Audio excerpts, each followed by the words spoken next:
Hello everyone, and welcome to another video in our series, Every Chess Move Explained. In this series, we are breaking down some of the most famous chess games of all time, one move at a time, so that everyone, but especially beginning and intermediate players, can enjoy these great struggles. Today's game is the game Rotlewi vs. Rubinstein from 1907. The game features possibly the greatest combination to conclude the game of all time. For those not familiar with the great Rubinstein, at this time, around the early 1900s, he was one of the great players in the world, and he might have become world champion if he'd ever been given the opportunity to play the great Lasker in a world championship match. Pawn to d4 from Rotlewi is a classical move, the second most popular move in the position, and Rubinstein responds in kind. Both players have chosen a classical queen's pawn strategy here. Knight f3 from Rotlewi is a developing move, but not a committal one. Neither player decides at this point to go for a queen's gambit structure. Pawn e6 from Rubinstein is another classical waiting patient move, and e3 from Rotlewi is the same. Both players may not be playing optimally, but you get the feeling they're kind of teasing each other out, waiting to see which way the other one wants to play, hoping for more information. At this point, Rubinstein does commit in the middle of the board with pawn to c5, and we get our first conflict in the center here as Rubinstein's bishop pawn attacks the d-pawn. Pawn to c4 from Rotlewi is a commitment to the Tarrasch defense. This Tarrasch defense is constructed by this box of pawns right here. It usually leads to exchanges where one player gets an isolated d-pawn. I'm not going to get into that strategy at this point in the game, but you'll see that dance playing out over the next several moves as the players explore how they can and can't capture to try and get a good structure from the position. Rubinstein develops his knight to c6, putting pressure on the center. Rotlewi does basically the same with knight c3, and knight f6 from Rubinstein is another good move. At this point, both players have played extremely naturally, and no player has made a mistake. White should still be a little better thanks to his extra move. Rotlewi does now make, if not a full mistake, then an inaccuracy with pawn takes c5. In these structures, there is a huge tension here regarding when to capture in the center of the board. When you capture the c-pawn specifically, you're giving your opponent the opportunity to recapture here with the bishop. What you want is for them to have to take two moves to recapture as they move the bishop so that they can castle, and then you take their c-pawn and then they recapture with their bishop, taking two moves to get to c5. Here, because Rubinstein gets to do it in one move, he's probably already equalizing because he's capturing efficiently back on c5 and his bishop comes to a nice square. Now Rotlewi plays a3, which prepares b4 here, and then his bishop can go to b2. It does usually need to do that because it has no scope here with the pawn on e3 blocking its way on the other diagonal. a6 from Rubinstein has the same idea. Later, he will also play 4b5. And now Rotlewi continues with the attack on the bishop. The bishop falls back to the most central square, bishop d6, and bishop b2 seizes the long diagonal for Rotlewi. Now, castling by Rubinstein is an excellent move. You love to see early castling. Some players postpone castling, trying to be more aggressive with their other pieces and thinking, I'll just castle later. But castling is wonderful because your rooks, one of your strongest pieces, get to be more actively placed and can soon, as in this game, start to play a role. And you're also getting something done you really need to do and then passing the move back to your opponent to see how they want to play so that then you can make committal decisions with your other pieces, knowing how they're deciding to play. Rotlewi's decision in this position is to play queen to d2. This is a mistake. The queen doesn't really belong on d2. Is the queen on d2 better than on d1? Is she even worse on d2 than on d1? Much more sensible was to just trade on d5 here. After c takes, e takes, bishop e2 is a very normal position. Both players can look forward to the future with interest, and both players have a quite plausible position here. Instead, it is important to point out that instead of bishop e2, if you try to get greedy and capture this pawn, you're actually going to come out the loser here with the white pieces because of bishop takes b4 check. And after the bishop is captured, the queen is captured on d5. This discovery where a bishop on d6 or d3 captures with check so that it can capture the opponent can capture a loose piece on the d file is really, really important. You should take a good look at this if you haven't seen this before. In any case, after queen to d2 here, Rubinstein responds with a very aggressive move. He plays queen to e7. Now this is really interesting because he does offer a pawn sacrifice, and maybe Rotlewi should take it. Because the queen is no longer on the d file, it is possible to just capture on d5 here and go up a pawn. Now, after rook d8, and there are other good moves here that could be considered as well, you're going to lose more time with the queen here on d5 as it gets chased around, and you still need to move this bishop and get castled. So this position feels quite dangerous for white, who's really lacking in development at this point in the game. But it is a pawn, and players who like to go grab those pawns like Yasser Seirawan might well be justified in choosing to play this way. However, that's not the way Rotlewi plays, and I suspect that Rubinstein didn't even really consider whether or not he could go get that pawn, because Rotlewi's just not displaying the kind of audacity needed to take that pawn. When you get the sense that your opponent is not going to play the most challenging lines, you can often play more aggressively and really have a lot of success, because you're going to be able to push the boundaries and they're not going to respond by pushing back. At no point in this game does it feel like Rotlewi is choosing to really challenge Rubinstein's ideas. So Rubinstein's going to play the most aggressive ideas. Now bishop d3 comes, developing the bishop here. This is another mistake, because after pawn takes e4, you get bishop takes e4, and Rubinstein won the battle that Rotlewi lost earlier. When Rotlewi captured the c-pawn, Rubinstein captured back in one move. Now, when Rubinstein captured the c-pawn, he waited until that bishop had moved so that Rotlewi had to capture back in two moves. In such a position, that loss of tempo really does matter. Now, Rubinstein continues with pawn b5, pushing the bishop back. It falls back to d3 just like Rubinstein did, and we get rook to d8 from Rubinstein, eyeing this situation here where the rook jumps to the open file and lines up with the queen on d2. Now, in this position, it was possible to castle because there's no threat on the d file yet, but Rotlewi decides to move the queen right away, which is not a mistake yet, because he probably needed to play queen e2 on the next move if he didn't play it now. And we get bishop b7. Rubinstein puts his bishop on the long diagonal, and now Rotlewi goes ahead and castles. At this point in the game, Rubinstein starts upping the pressure. He plays knight to e5, an excellent move here.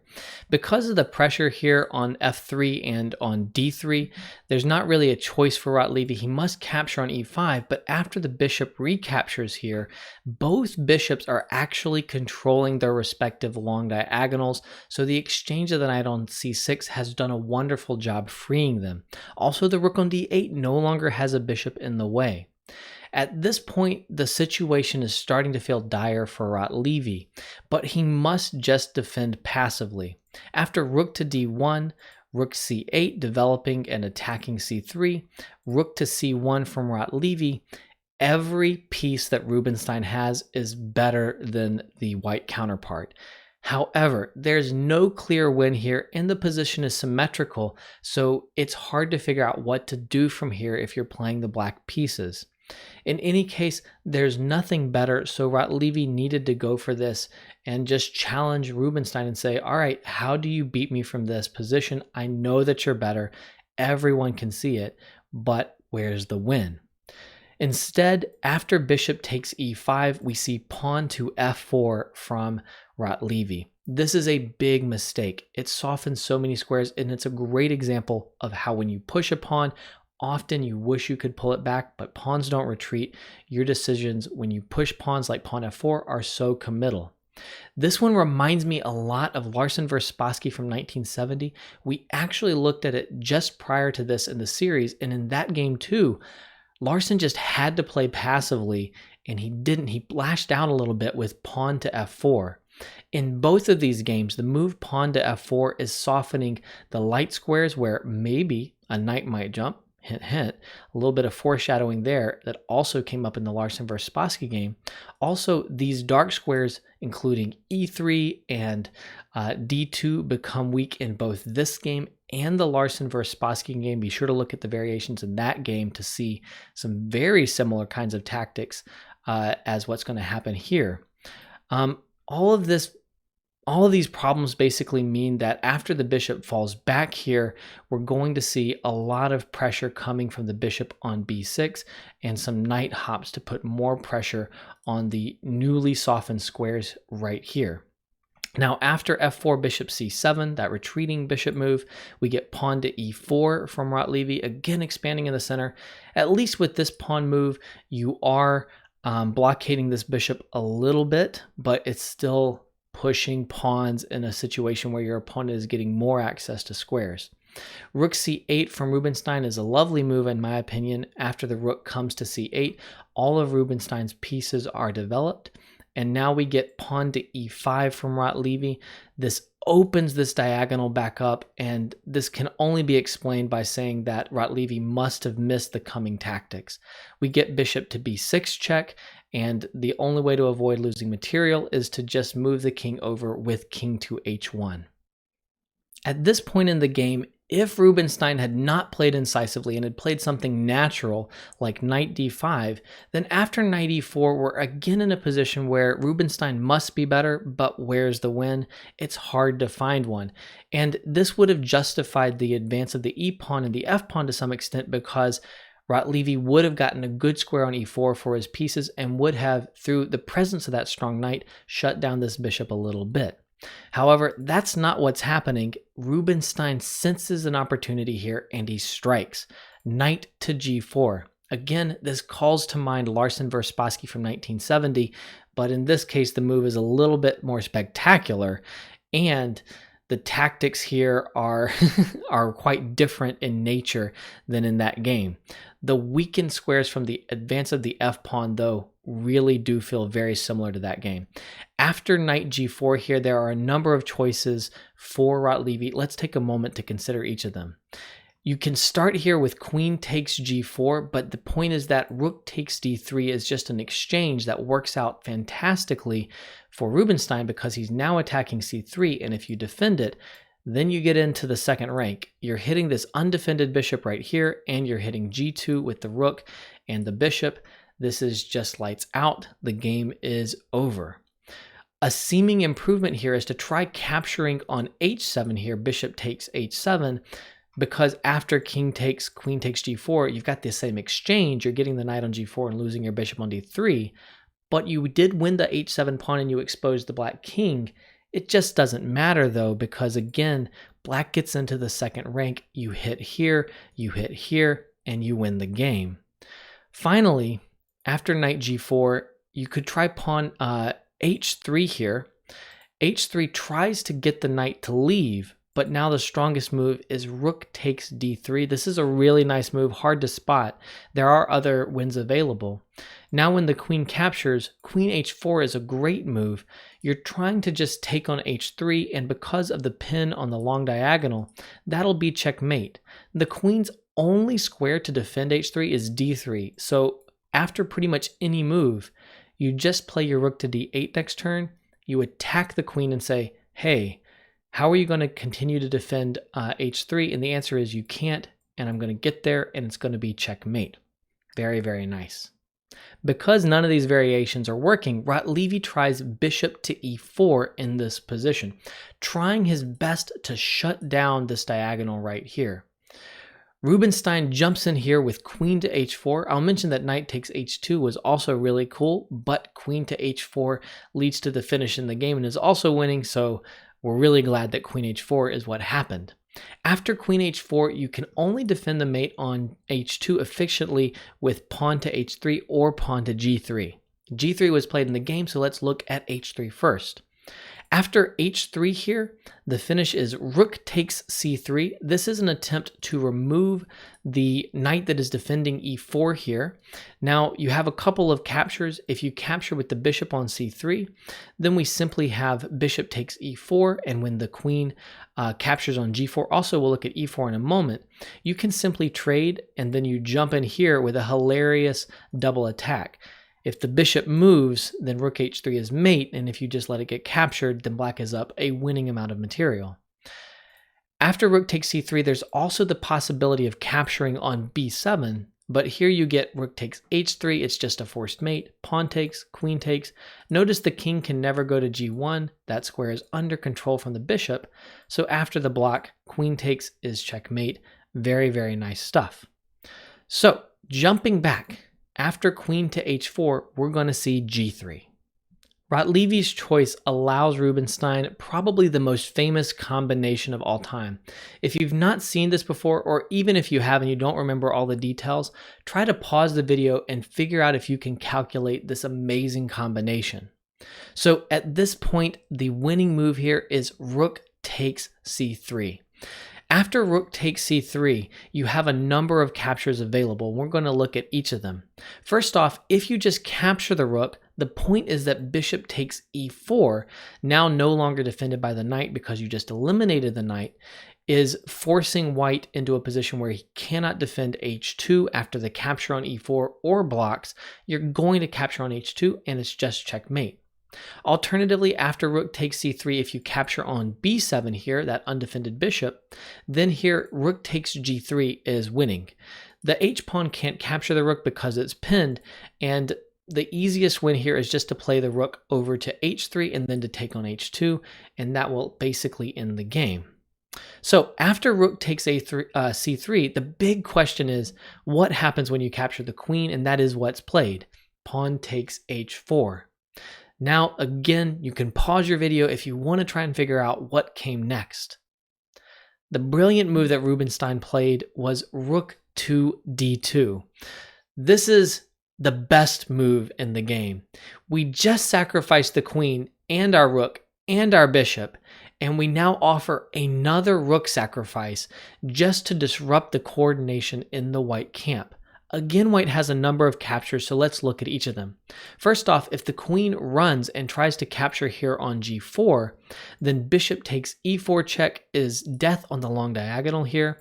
After the block with the rook, you don't have better. Rook takes f3 is just leading to checkmate. If the queen captures, it's mate right here. And if the queen does not capture, then you're simply going to play rook to f1 with double check and checkmate, which is also really, really beautiful.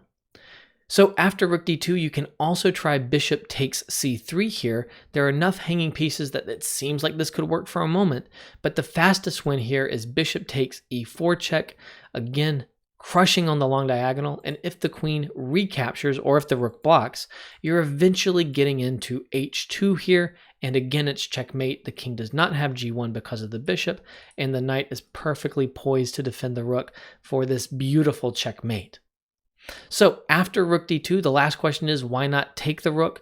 That is what happens in the game. Queen takes d2, and now bishop takes e4 check. This is the whole point of that sacrifice with rook takes d2 or rook to d2. You're not even capturing anything. You're just dropping the rook into d2. You've lured the queen away from the defense of e4, so you capture here. And after queen g2, hoping that you'll just take the queen, the winning move is rook to h3. At this point, Rotlewi resigned the game because there's no stopping rook takes h2 checkmate right here. You can capture on e4 and you get checkmate. And if you just develop something like rook here, then you just checkmate anyway. Rook takes h2. Fantastic, fantastic combination. I hope some of you out there have never seen this before, so you could have had the pleasure of seeing it for the first time here. If you want to check out two games that really call to mind this game, Larsen vs. Spassky 1970 and Anand vs. Aronian or Aronian vs. Anand from 2013, check out the videos that are sitting right on top of the board. And as always, if you like the content, like, subscribe, hit the bell to be notified of future videos.